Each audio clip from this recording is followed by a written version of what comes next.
दर्शकगण, श्रोतागण, भाई और बहनों, मातृशक्ति को नमन।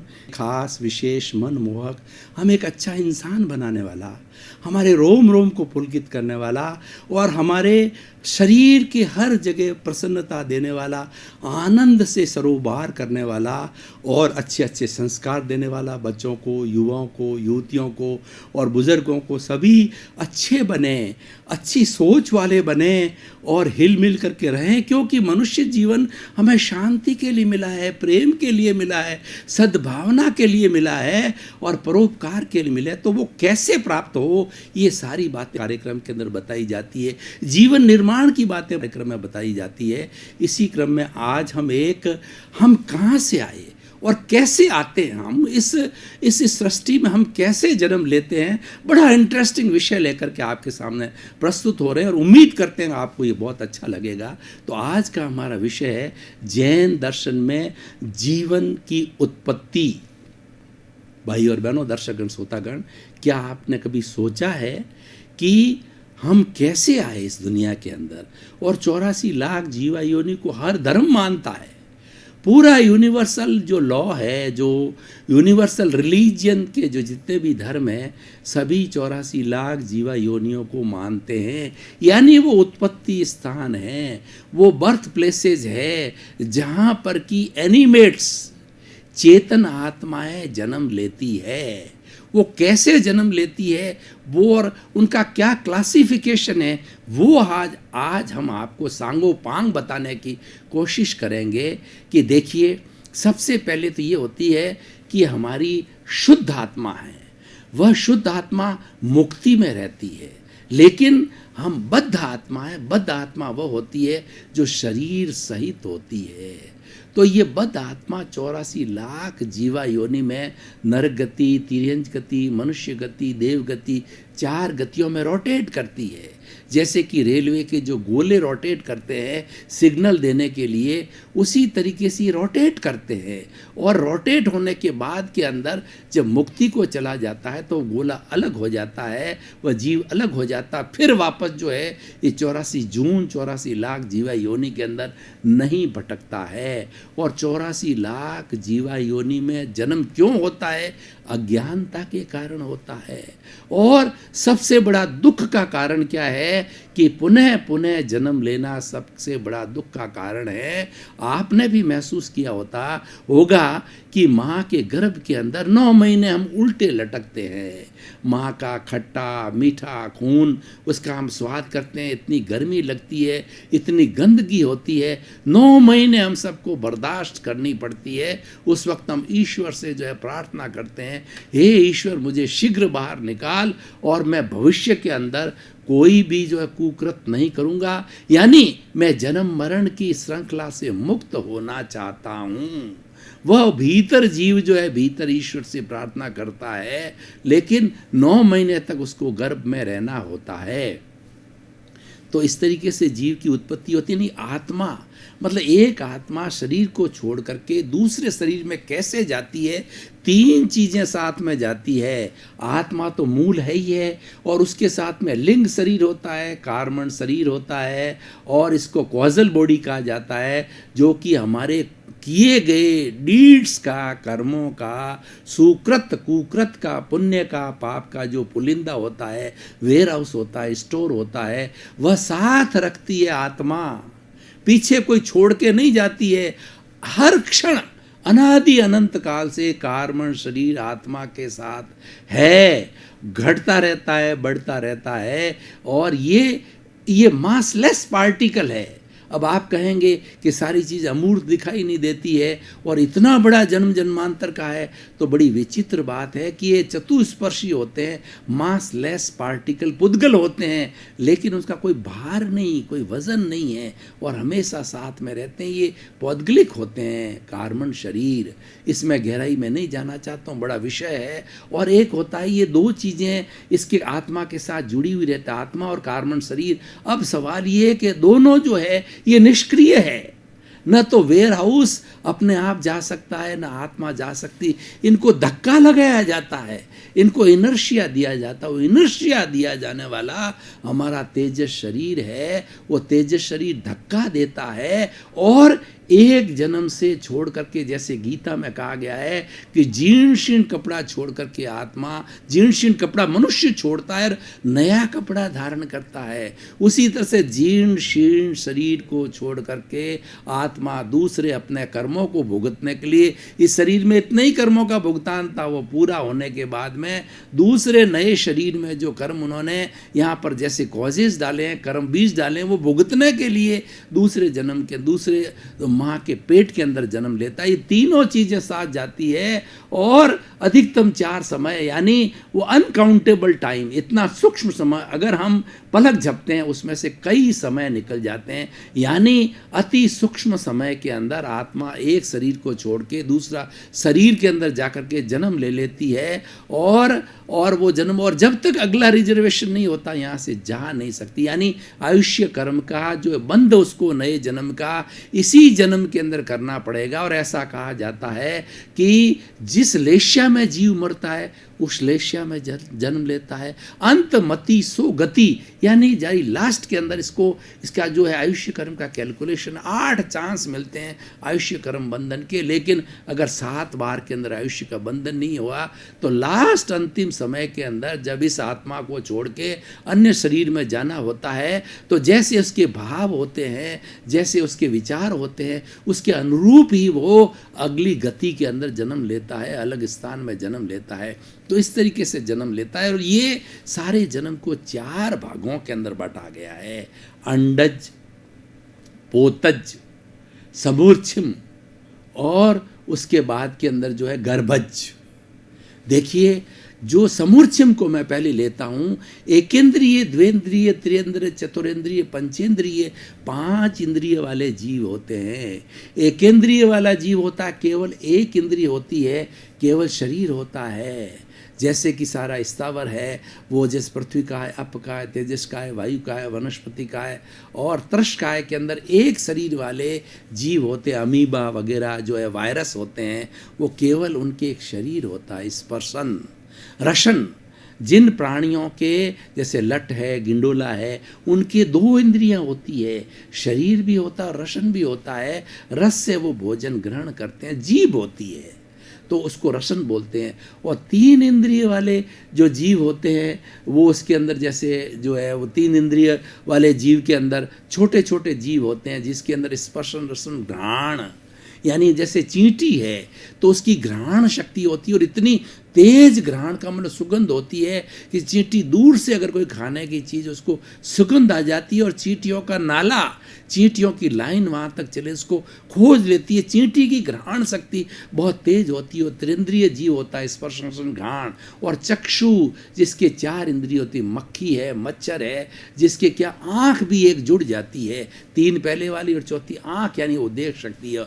और पंचेंद्रिय जीव होता है, मनुष्य होता है, नारकी होता है, देवता होता है, गाय, भैंस, पक्षी, पशु, ये सब पंचेंद्रिय जीव, इनके 5 इंद्रियां होती है, स्पर्शन, रसन, घ्राण, चक्षु, श्रोत्राणी, इंद्रियाणी। ये 5 इंद्रियों के जीव जो है वो जन्म लेते हैं। तो सबसे पहले समूर्छिम, 1 इंद्रिय से 4 इंद्रिय के जीव। समूर्छिम का अर्थ क्या होता है कि जलवायु, पानी, ठंडक, जब जैसे कि हमारे फसल पैदा होती है, फसल के लिए जलवायु चाहिए और नमी चाहिए पानी के अंदर, और हमारा उसके अंदर उर्वरा शक्ति चाहिए ज़मीन के अंदर, उसमें पानी का दिया जाता है। जो ऐसा जलवायु बनता है उस वक्त में एकेंद्रिय से चतुर्ंद्रिय जीव ऑटोमेटिकली पैदा होते हैं। आपने कभी निरीक्षण किया होगा कि जब तेज़ बारिश होती है, ठंडक हो जाती ज़मीन के अंदर, ठंडी ठंडी हवा चलती है, उस जलवायु के अंदर कई असंख्य तरह के जीव हम देखते हैं,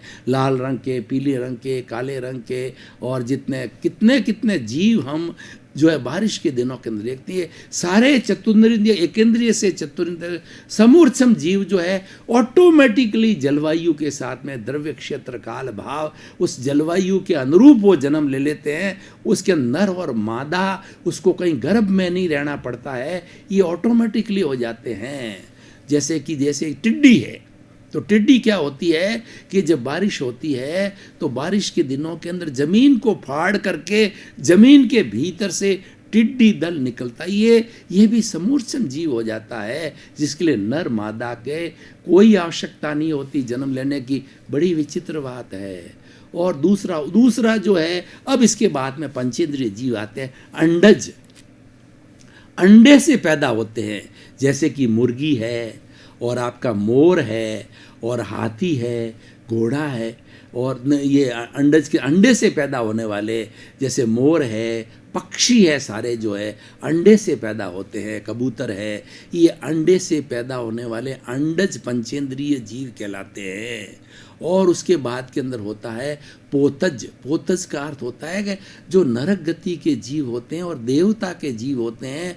नरक गति के जीव क्या आपने कभी देखा? सुराही देखी होगी पानी पीने की। हम जो गर्मी के दिनों में सुराही रखते हैं, सुराही का मुंह जो है बिल्कुल ऐसा छोटा होता है और उसके अंदर जो है वो कांटे होते हैं, सूलें होती है। तो नारकी के जीव को कष्ट ही कष्ट लेना पड़ता है। तो वो इस तरीके की उनकी सैया होती है सुराही की तरह, उसमें जाकर के वो जन्म ले लेते हैं। और वो अंतर मुहूर्त के अंदर जो है, यानी वो 48 मिनट के अंदर वो युवा बन जाते हैं, उनका जन्म हो जाता है। सैया पर गिरते बड़ा कष्ट होता है और कष्ट के अंदर क्योंकि उनका जीवन पूरा कष्ट में, 7 नारकियाँ होती है, 1 से 7 पूरा कष्ट। इतनी भयंकर गर्मी होती है, पानी से उबले उससे ज़्यादा गर्मी होती, इतनी ठंड पड़ती है, -100 डिग्री तक आदमी फ्रीज हो जावे। लेकिन उनको कष्ट भुगतना होता है क्योंकि उन्होंने कई जीवों को सताया होता है, बहुत पाप किए होते हैं, इसीलिए नरक गति में जाते हैं। देव गति में जिन्होंने बहुत अच्छा पुण्य का संचय किया होता है, बहुत अच्छे अच्छे कार्य किए होते हैं, तो वो दूसरी गति के अंदर इतना भोग नहीं कर सकते। वो एक एक नाटक देखते हैं तो उसके अंदर जो है हजारों हजारों साल देवी देवियाँ ऐश आराम, मतलब जो हम कहते हैं कि ये स्वर्ग है, वो स्वर्ग में रहते हैं। तो वो भी इसी तरह उनकी सैया होती, जैसे हमारा पलंग होता है, वो जीव उस पलंग पे जाके गिरता है और गिर कर के युवा हो जाता है। 16 साल का, 18 साल का भी जन्म लेते ही 48 मिनट के अंदर अंदर जो युवा हो जाते हैं, ऐसे उनका जन्म होता है। और उनका दोनों का शरीर जो मोम की तरह होता है, नारकी का और जो है अपना देवता का, तो इनको पोतज कहा जाता है। और अब हम लोग कैसे पैदा होते हैं? गर्भज, गाय है, भैंस है, हाथी है, घोड़ा है, मनुष्य है। नर और मादा चाहिए। नर और मादा के संयोग से मनुष्य जैसे 9 महीने में जन्म लेता है, दूसरा कोई जो है कम समय में, गाय का बछड़ा वगैरह वो कम समय में जन्म ले ले। हर एक का अपना अपना गर्भ में रहने का समय होता है। तो वो इस तरीके से जन्म लेते हैं और जन्म ले करके और वह जीव बाहर आता है। अब देखिए, मैं यहाँ दार्शनिकता कोट करना चाहता हूँ, मैं पूरी सृष्टि की बात करना चाहता हूँ। ये सृष्टि पंचभूतात्मक है। पृथ्वी पूरी सृष्टि जिसके अंदर 84 लाख जीवा योनि उत्पत्ति के असंख्य इन्फिनिट जीव जन्म जन्मांतर से भूत भविष्य वर्तमान के अंदर ये चलते रहते हैं। इसी का नाम संसार है, इसी का नाम सृष्टि है, इसी का नाम कॉस्मॉस है, इसी का नाम पर्यावरण है और सभी इसमें जीते हैं। तो वो सारे असंख्य जीव जो है वो नरक गति, तिर्यंच गति, मनुष्य गति, देव गति सब और मोक्ष भी सब इसी के अंदर हमारे कॉस्मॉस के अंदर है। तो वो उसके अंदर सारा जो है वो जन्म लेते हैं और अपने कर्मों का भुगतान करते हैं। अब देखिए, पंचभूतात्मक बात कर रहा था मैं। पृथ्वी, जल, अग्नि, वायु और आकाश, these are the 5 basic eternal elements which are the universal and which have remained in every time, in the future, present or past, and every creature is made of, the body of every creature is made of 5 basic elements। देखिए कितनी बड़ी universality है। मैंने आपको आत्मा की बात बताई कि आत्मा सारी समान होती है। और देखिए यूनिवर्स क्या कहता है, यूनिवर्स ये कहता है आत्मा की संख्या न तो एक घटती है न एक बढ़ती है। अनादि अनंत काल से आत्माओं की संख्या फिक्स है, वो रोटेट करती है। नर गति, तिरंज गति, मनुष्य गति, देव गति, अल्टीमेटली मोक्ष में जाती, वापस नहीं आती, बढ़ता घटता एक भी नहीं है। उसी तरह से हमारा जो अचेतन पदार्थ है, जड़ पदार्थ है, उसकी छोटी से छोटी इकाई परमाणु होता है। परमाणु आंखों से दिखता नहीं, किसी को रोकता नहीं, किसी से रोकता नहीं। विज्ञान की अभी तक जो है विज्ञान तोड़ता जा रहा, और अभी गॉड पार्टिकल पागल सब अणु हैं, वो कई परमाणुओं से मिला अणु। परमाणु जो है अल्टीमेट पार्टिकल है और वह कभी टूटता नहीं है। वो एक परमाणु भी सृष्टि में न घटता है न बढ़ता है, जुड़ता है। देखिए आप इस ईश्वर की सृष्टि की रचना को देखिए कि no change is there, everything is fix, simply transformation. हम इधर से उधर बदलते रहते हैं, हमारे पर्याय बदलते रहते हैं, लेकिन हम उसी तरीके से हैं जैसे कि एक सोने को बैंगल बनाया जाता है तो उसका व्यय होता है, और बैंगल से तोड़ के हार बनाया जाता है, नया होता उत्पाद होता है, और जो टूटता है वो व्यय होता है। लेकिन दोनों केस में सोना सोना ही है। इसीलिए न तो जड़ में कोई परिवर्तन आता है, न कोई चेतन में चना, ट्रांसफॉर्मेशन होता है, मिलते हैं, जुलते हैं, लेकिन अपना अस्तित्व जो है वो खोते नहीं हैं। मिलन जरूर, यौगिक जरूर बनते हैं, मिक्सचर बनते हैं। ये बड़ी विचित्रता है। इस सृष्टि को अगर अच्छी तरह से व्यक्ति समझ ले तो सारे झमेले से दूर हो जाए। कोई व्यक्ति अन्याय करे नहीं, कोई व्यक्ति किसी को कष्ट दे नहीं, कोई व्यक्ति किसी को दुख नहीं, कि वो उसको जानना चाहिए कि मैं परमानेंट नहीं हूँ, मैं अमर नहीं हूँ, मैं किसी भी क्षण जा सकता हूँ। जब कोई चीज़ हम स्थायी नहीं है तो टेम्परेरी व्यक्ति किराए के घर के अंदर उसको अपना घर मानना, क्या ये समझदारी है? कभी समझदारी नहीं। ये किराए का घर है, ये सोचने वाली बात। तो मैं ये कह रहा था पंचभूतात्मक, इस पांच भूतों से हर जीव जन्म लेता है, पोषित होता है, जीवन भर 100 वर्ष व्यक्ति जीता है तो 100 वर्ष पंचभूतों से अपना भोजन लेता है, और वो पंचभूतों में राम नाम सत होते ही पंचभूतों में विलीन होता है। पृथ्वी पृथ्वी में, जल जल में, वायु वायु में, आकाश आकाश के अंदर घूम कर ये सारी इक्वल टू mc²। इस कॉस्मोस में, इस पर्यावरण में, तीनों कालों में न तो जो है वो एनर्जी घटती है न बढ़ती है, ट्रांसफॉर्मेशन होता है। ठोस द्रव में बदलता है, द्रव गैस में बदलता है, और गैस वापस वाइब्रेशंस में। दर्शकगण, श्रोतागण, भाई और बहनों, आपका बहुत बहुत धन्यवाद। कार्यक्रम चीर फाड़ करता है, विषय की गहराई में चला जाता है, समुद्र की गहराई में, और पर्वत की ऊंचाई में चला जाता है। क्योंकि ये शोध परखता क्यों आती है? ये भीतर से आती है। अनुभवी व्यक्ति का अनुभवजन्य जो है विचार आपके सामने रखा जाता है। और देखिए, किताबी ज्ञान तो तोता रटंत होती है, और अनुभवजन्य बात जब रखी जाती है, हृदय को छूती है, हृदयंगम होती है, आत्मसात होती है, जीवन बदलता है, जीवन की सार्थकता आती है। कार्यक्रम नकारात्मक सोच को सकारात्मक सोच में बदलता है, इंसान को इंसानियत के गुण देता है, अच्छा इंसान बनाता है। ना तो ये कोई विद्या है, तंत्र है, न मंत्र है, न किसी प्रकार की विद्या, तक केवल नकारात्मक सोच को सकारात्मक सोच में बदलने का उपक्रम है। इसी क्रम में आपका जीवन आनंदमय हो, मंगलमय हो, शतायु हो, और खूब आप आनंद के साथ जीवन यापन करते हुए जीवन की सार्थकता परोपकार के माध्यम से करें।